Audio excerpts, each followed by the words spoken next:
tayo sa tanim natin ang palaya. Nagbalag tayo mga farmers. So, tanim natin ang palaya.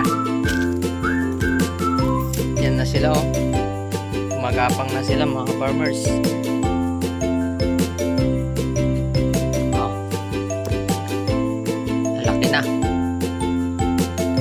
Mag-iisang buwan to mga farmers sa 3 March 3 dahil tinanim natin siya ng February 3.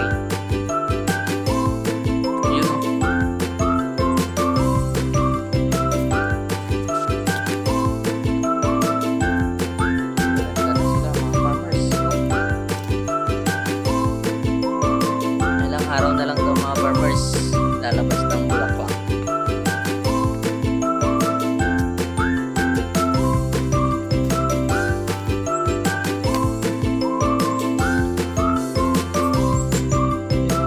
Talagyan pala natin ng balat din sa gitna ng dalawang kawayan para mas matibay.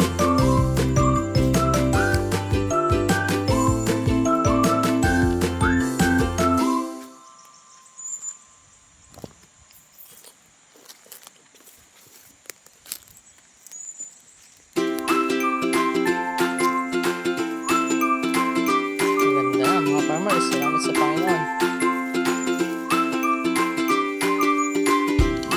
Sarihin natin lumalabas.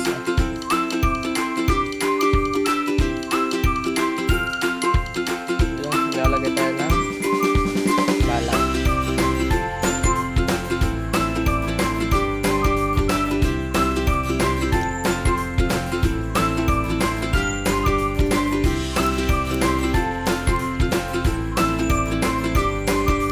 Yan mga farmers, salamat sa